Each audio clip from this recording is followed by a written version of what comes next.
Сәлеметсіңдер ме балалар? Қалдарың қалай? Қазір біз сіздермен бірге қазақ тілінен кіріспе сабақ өтетін боламыз. Сабақты бастамай тұрып айта кетейін, сіздерді қатты сағындым. Ал олай болса, құрметті оқушылар, біз сабағымызды бастайық, иә? Қазақ тілінен бүгін кіріспе сабағымызды өтеміз. Көптеген оқушыларда сұрақ болып жатқан шығар, иә?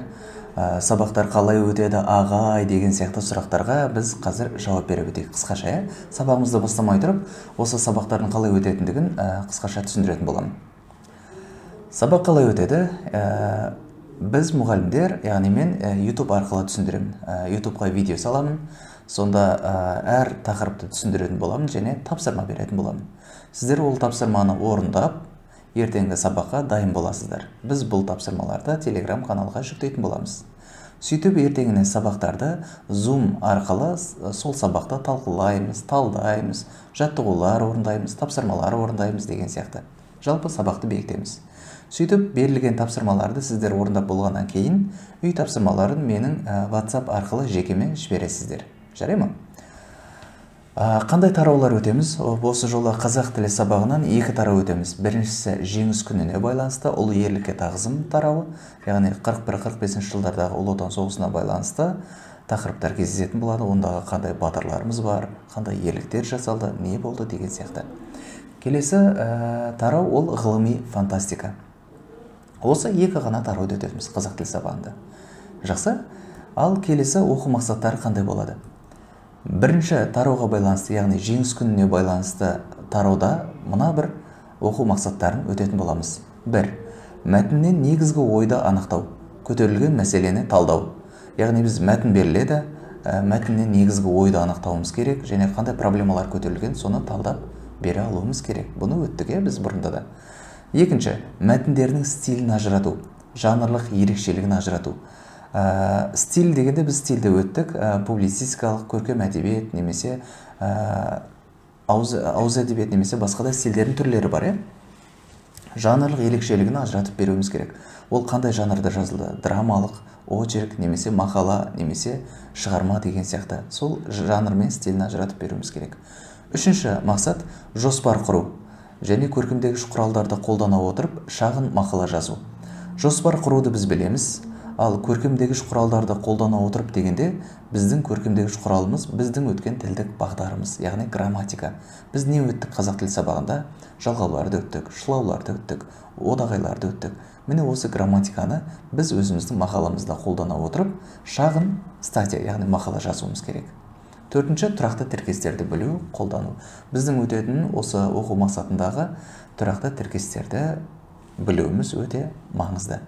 Келесі ғылыми фантастикаға байланысты оқу мақсаттары олар мәтін үзіндісін тыңдап, оқиғаның дамуы мен аяқталуын болжау. Сұрақтарға дәлелді жауап беру.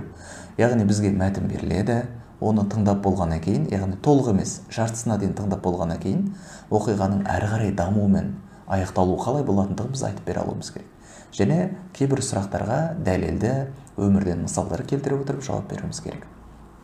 Екінші оқу мақсаты проблемалық сұрақтар құрастыру. Яғни біз бұны өттік, ең сүйікті тапсырмамыз деп айтуға да болады. Мәтіннен проблемалық сұрақтар құрастыра алу. Үшінші, тақырыпқа байланысты мәселенің шешім жолдары мен себептеріне өз көзқарастарын жазу. Кейбір тақырып беріледі, мәтін беріледі бізге. Сол мәтіндегі қандай проблемалар бар? Сол проблемаларды қалай шеше аламыз? Ол проблеманың шығу себебі қандай? Осы туралы өз көзқарасыңызды жаза алуыңыз керек. Төртінші, әрине, біздің грамматикамыз осы жолғы оқшау сөздер. Олардың қызметін түсіну, ажырата білу. Оқшау сөздердің не екендігін өтетін боламыз. Қысқаша оқу мақсаттары осылай. Келесі, емтихандар, БЖБ, ТЖБ-ларымыз, құдай қаласа, Google формамен өтетін боламын. Сол сабақта Google форманың сілтемесін жіберемін, ал сіздер маған сол сәтте орындап болған соң өзіме кері жіберетін боласыздар. Ал олай болса, сабағымызды бастайық. Бүгінгі сабағымыздың тақырыбы батырлар естелігі. Мұқият тыңдап алыңыздар. Сонымен батырлар естелігі. Бүгінгі сабағымыздағы оқу мақсаты мәтіннен негізгі ойды анықтау. Біздің сабағымыздағы білуіміз керек, үйренетін нәрсеміз осы. Мәтіннен негізгі ойды анықтау. Әрі қарай жалғастырайық. Сабақтың барысы. Сонымен сабақтың барысы қалай болады? Сіздерге соны түсіндірейік. Бір сұрақтар сұраймын, сол сұрақтарға сіздер жауап берулеріңіз керек. Екі, мәтінді тыңдау. Қазір мен бір мәтінді оқып беремін. Сол мәтінді тыңдап, мұқият тыңдап алуымыз керек. Мәтін не жайында? Оны әрине ауызша жауап бересіздер. Мәтін не туралы? Келесі, мәтіннен негізгі ойды, идеяны анықтау. Негізгі ой деп отырғанымыз ол идея. Ал идея ол автордың не айтқысы келгені туралы не істейміз? Анықтаймыз. Қос жазба күнделігі міне осы сабақтың, біздің бүгінгі сабақтың барысы болады. Әрі қарай сұрақтар, яғни біз бірінші алғашқы тапсырмаға келіп жеттік. Бұл сұрақтарға сіздер жазбаша жауап берулеріңіз керек. Сұрақ: ерлік деген не? Батырлық дегенді сен қалай түсінесің? Адамдар қай уақытта батырлық көрсете алады? Батырлық тек соғыс уақытында ғана бола ма? Сен өшпес ерлік көрсеткен қандай адамдарды білесің? Қазіргі уақытта ерлігімен танылған кімдерді білесің? Кімдерді айта аласың? Сен артыңда қандай ерлік қалдырған болар едің? Міне осы сұрақтарға біз жазбаша жауап беруіміз керек. Бұл сіздерге берілетін алғашқы тапсырма, яғни алғашқы сұрақтар. Сіз қазір видеоны паузаға басып, осы тапсырманы орындауға кірісіңіз. Орындап болғаннан кейін келесі тапсырмаға жалғастырасыз. Келесі, мәтінді мұқият тыңдайық дейді. Қазір мен сіздерге мәтінді оқып беретін боламын. Сол мәтінді мұқият тыңдап, түсініп алуымыз керек. Мен 25 жыл әскерде болдым. Біле білген кісіге бұл үлкен университет. Осы 25 жыл ішінде мен талай қолбасшымен кездестім, сабақ алдым.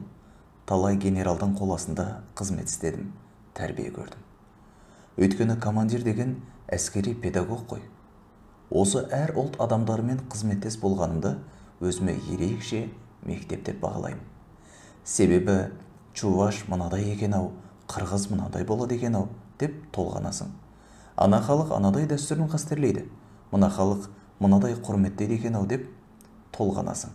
Мен осы 25 жыл ішінде қарамағымда болған, үстеріне шинель киген солдаттар арқылы барлық халықтардың жанын ұқтым деп ойлаймын. Өйткені олардың жүректері, іштерінен шыққан балалары менің алақанымда болды. Отан үшін өз басымды өлімге байлай отырып, мен оларды ажалмен ауысуға жұмсадым.